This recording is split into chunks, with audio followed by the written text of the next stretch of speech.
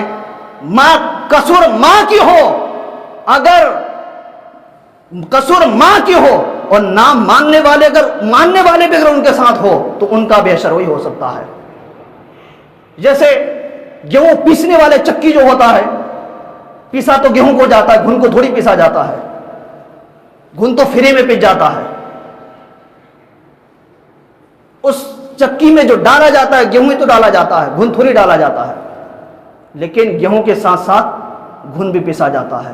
اس لیے کچھ ناواقفہ لوگوں کی وجہ سے, کچھ نااہل لوگوں کی وجہ سے, کچھ نا علم کم رکھنے والوں کی وجہ سے, نصف العقل والوں کی وجہ سے آج پوری امت بدنام ہے, آج پوری قوم بدنام ہے.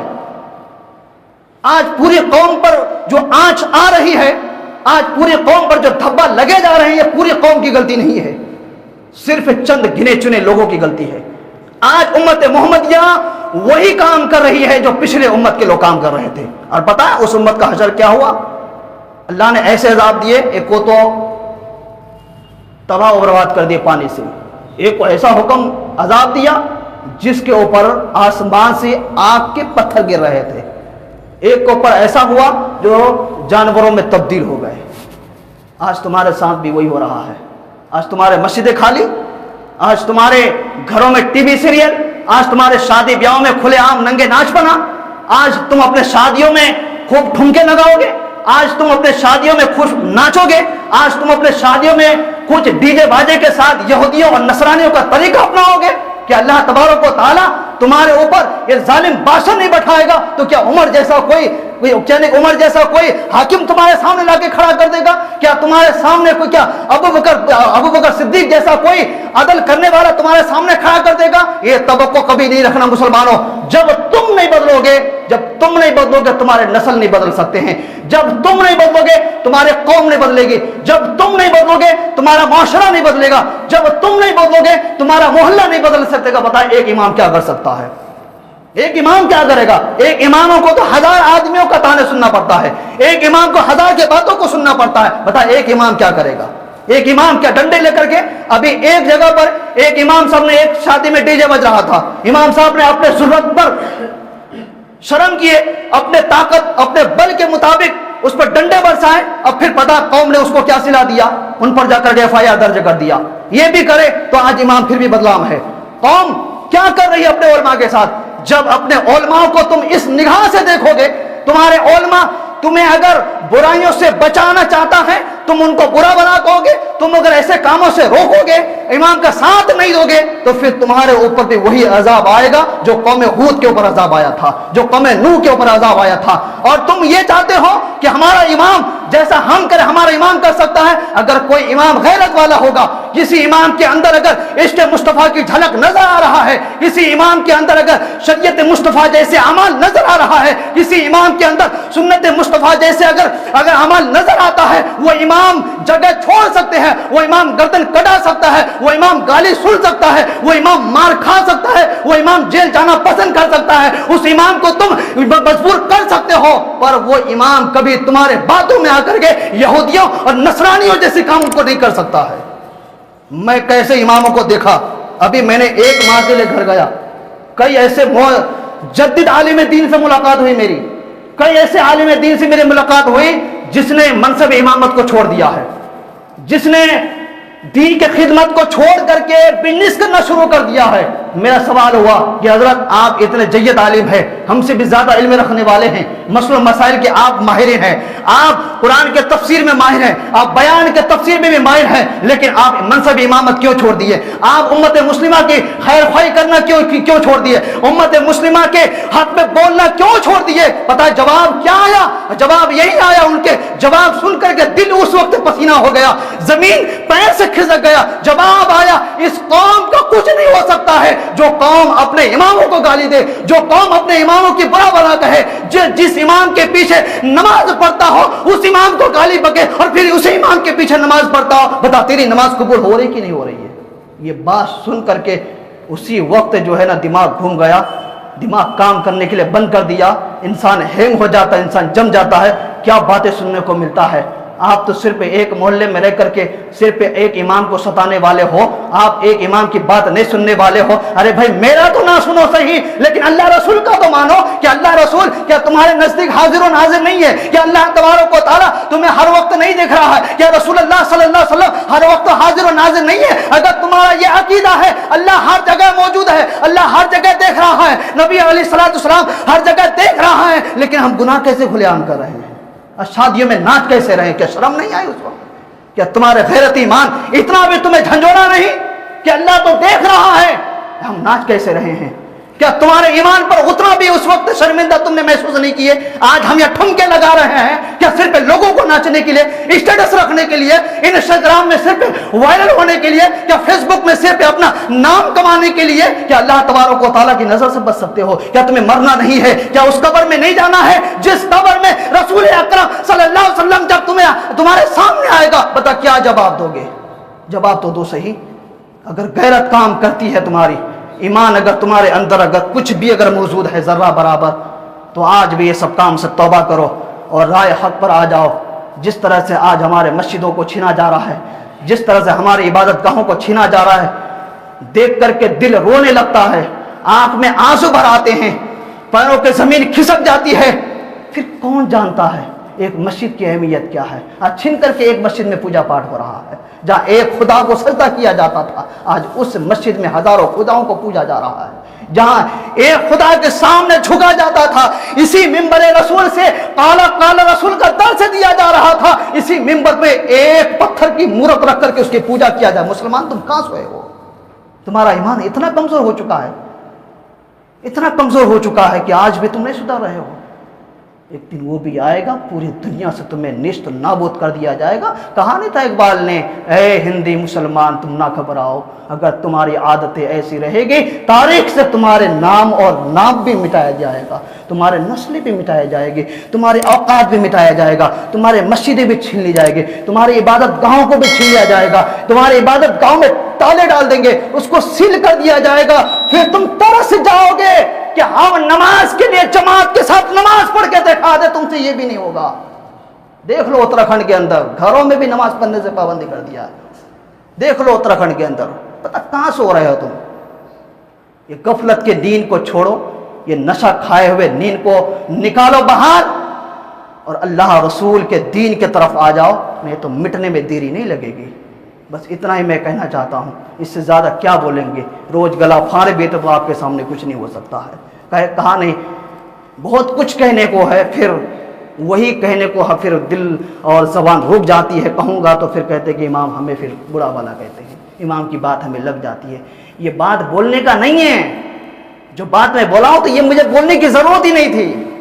اگر آپ ایسا ہوتا تو کیوں ہم اتنا چیختے اور چلاتے؟ کیوں چیختے اور چلاتے؟ چیخنے کی کوئی ضرورت نہیں تھی، صرف جمعہ پڑھ کے آپ چھٹی تو لے لیتے ہیں، پھر وہی ہوگا، اسی جنگل میں جا کر کے جمعہ پڑھ لو گے، یہ بھی چھن جائے گا۔